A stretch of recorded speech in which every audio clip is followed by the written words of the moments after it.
नमस्ते भाइयों, क्या हाल चाल है आप सबके। और आप सबको गुड मॉर्निंग। देखो, आपको पता है सीबीआई में एपीओ की वैकेंसी आई है, पीपी की वैकेंसी आई है और लगभग 40 करीब वैकेंसी है, 44 करीब वैकेंसी है दोनों में। और एपीओ की वैकेंसी फ्रेशर की है, पीपी की वैकेंसी में 7 साल का एक्सपीरियंस चाहिए, मतलब रजिस्ट्रेशन है तो आप फॉर्म फिल कर सकते हो।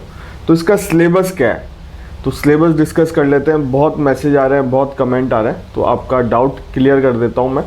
और देखो, ये लास्ट टाइम वाला सिलेबस है, अभी तक कोई सिलेबस में अमेंडमेंट नहीं हुआ।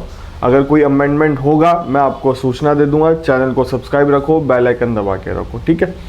वीडियो स्टार्ट करने से पहले इंपॉर्टेंट चीज़, अगर आप इसकी तैयारी कर रहे हो यूपीएससी, सीबीआई की, एपीओ की, पीपी की, तो आपको मैं कोचिंग रेफ़र कर रहा हूँ। बहुत ही रीजनेबल प्राइस में काफ़ी अच्छी कोचिंग है, आप लोग ज्वाइन कर सकते हो।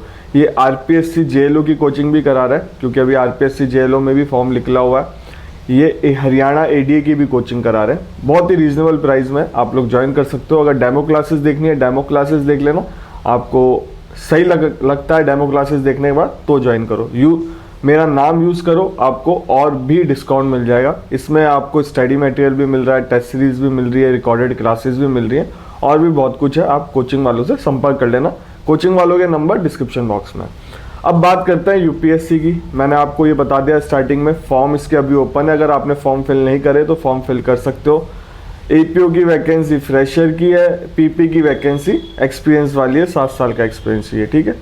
और देखो, इसमें सिलेबस की बात करता है। देखो, ये लास्ट टाइम वाला सिलेबस है। अब last time union public service commission ने क्या किया था, कंबाइंड रिक्रूटमेंट टेस्ट लिया था। किन किन का, सीरियस फ्रॉड इन्वेस्टिगेशन में प्रोसिक्यूटर की वैकेंसी आई हुई थी, असिस्टेंट डायरेक्टर कॉर्पोरेट लॉ में, सीबीआई में पब्लिक प्रोसिक्यूटर आप देख सकते हो 8 वैकेंसी,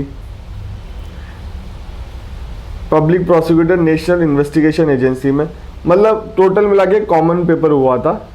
ये लास्ट टाइम ये वैकेंसी आई थी। तो इनमें अभी भी कौन सी कॉमन वैकेंसी आई हुई है, मतलब ढंग से सुनना।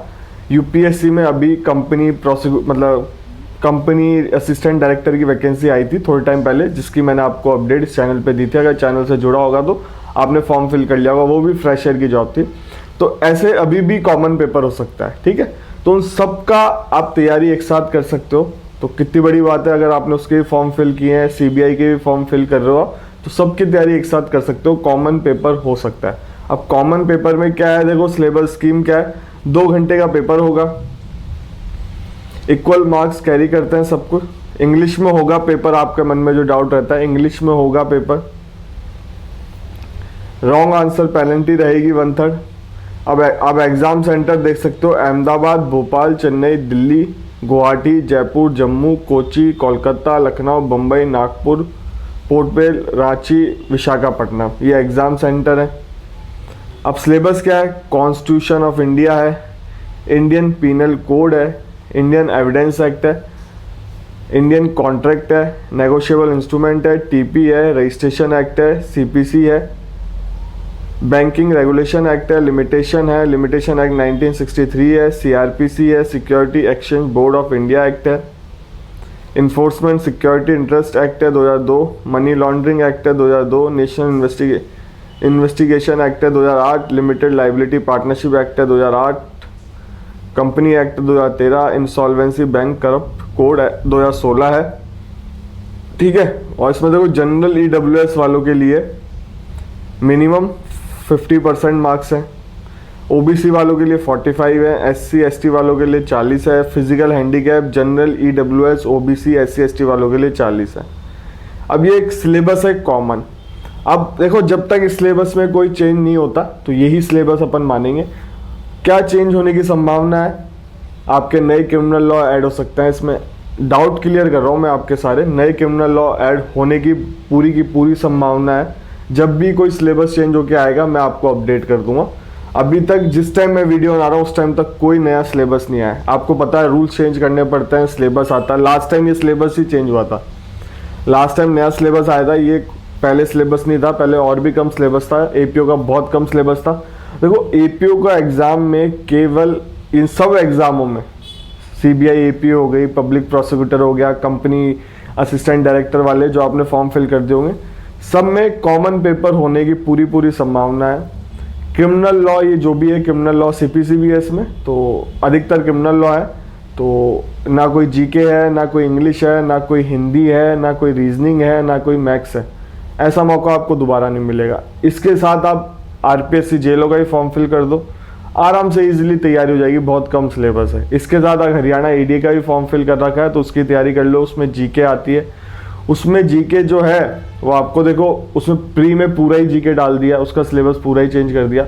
अब ऐसा तो है नहीं कि आप छोड़ दो उसको भी, तो इन सबको थोड़ा बहुत मैनेज कर लो। आप इसकी तैयारी करोगे तो आपके बहुत सारे पेपर की, जो CBI APO है, बहुत सारे पेपर की तैयारी हो जाएगी। जो मैंने आपको सिलेबस बता दिया, आपका डाउट क्लियर हो गया। आपको नए क्रिमिनल लॉ देखना है, नए क्रिमिनल लॉ आपने देखे होंगे, RGS के टाइम देखे होंगे और एग्जाम के टाइम देखे होंगे। अभी छत्तीसगढ़ का भी एग्जाम था, उत्तराखंड का भी एग्जाम था, गुजरात का भी था, बहुत एग्जाम के टाइम आपने देखा होगा। नहीं तो RGS के टाइम देखे होंगे। प्री का रिजल्ट भी आ गया RGS का, और बहुत सारे बच्चे रह गए हैं RGS में। प्री के रिजल्ट जो 7 नंबर डिलीट, मतलब 7 क्वेश्चन डिलीट हुआ, उसके बाद बहुत बच्चे रह गए हैं। अब कुछ बच्चे अप्रोच भी कर रहे होंगे ऑनरेबल हाई कोर्ट को, कुछ बच्चे शायद सुप्रीम कोर्ट को डायरेक्ट अप्रोच कर रहे होंगे। अगर कोई पॉजिटिव आएगा तो मैं आपको अपडेट कर दूंगा, पर मेरे हिसाब से ज़्यादा उम्मीद नहीं लगानी चाहिए। आगे बढ़ना चाहिए, इन वैकेंसियों के फॉर्म फिल करने चाहिए, अपनी पढ़ाई कंटिन्यू रखनी चाहिए, ठीक है। और सिलेबस मैंने आपको बता दिया है। और फिर भी कोई डाउट है आपके मन में, अगर आप कोचिंग कर, बहुत लोग कोचिंग पूछते हैं इसलिए मैं कोचिंग बता रहा हूँ। कोचिंग करना चाहते हो तो कोचिंग वालों के नंबर डिस्क्रिप्शन बॉक्स में, मेरा नाम ले लेना, आपको डिस्काउंट मिल जाएगा।